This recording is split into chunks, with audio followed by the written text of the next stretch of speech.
Hi guys, today we're going to look at the second part of the intro, and that is writing a central idea. So the last time we talked about attention getters, we're going to move one step down on the template and talk about writing a central idea. This is your thesis. This is the foundation of your speech.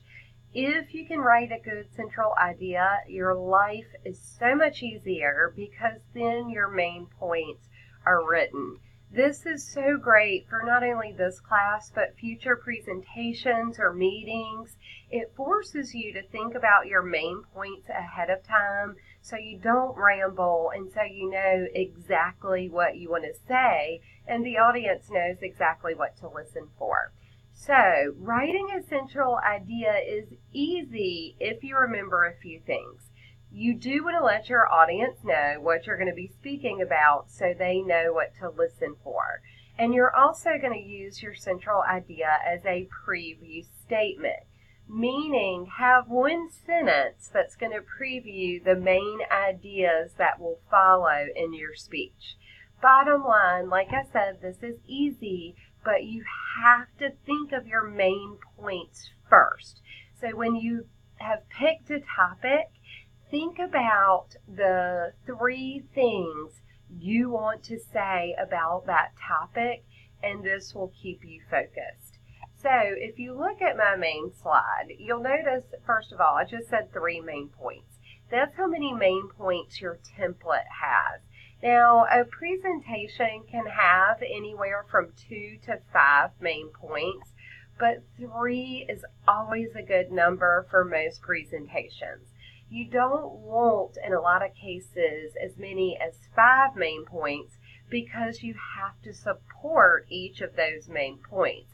And our speaking time won't allow all that time. And you guys probably don't want to be making 2-hour speeches. So we're going to stick with, generally, I'll show you a 2 main point method later, but for now we're going to stick with a 3 main point lesson.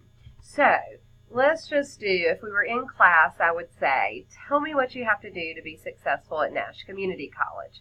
And I tell my students to come up with 3 things. And so we may say you have to attend class, either in the class or online. You have to participate in class, and you have to study outside of class. So let's say I want to do a speech, and I want to talk about these 3 things. Now all I have to do is combine these 3 things into one preview statement. That is my central idea. So what I'm going to say is, in order to be successful at Nash Community, a student must attend class, participate in class, and study outside of class. Because we've previewed our main points, now our main points are written. My Roman numeral 1, which is going to represent my first main point, my outline, is going to be, in order to be successful, a student must attend class. My Roman numeral 2 is going to be, in order to be successful at Nash, a student must participate in class. And Roman numeral 3 is going to be, in order to be a successful student at Nash, a student must study outside of class. So I have previewed my main points, and also that allows me to write my main points. So let's look at another example. Let's say I want to do a speech on pit bulls, but I'm not sure what I want to say about the dog. That's when we want to use Google as our friend. Google can do the brainstorming for us and help us figure out those 3 things we want to say about pit bulls. So, when I Google pit bulls, my screen looks like this. And already I've gotten some great ideas for my central idea.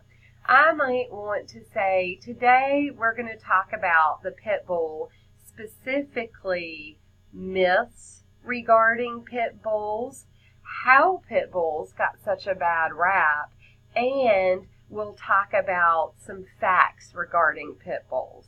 Now don't plagiarize, change up the wording a little bit, but these are just little headers that are giving me ideas of what I want to research.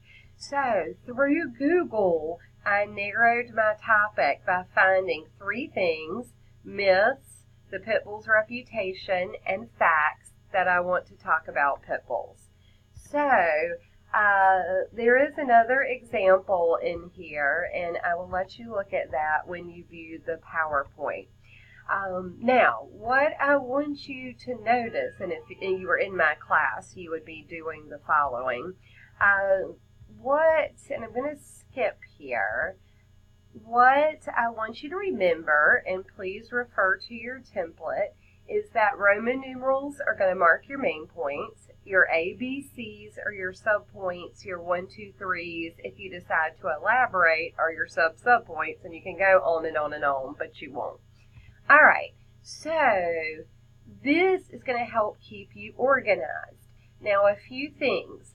I want you to remember that if you have a main point, you have to at least have an A and a B. But you can have as many as you need. You can see here I added a C.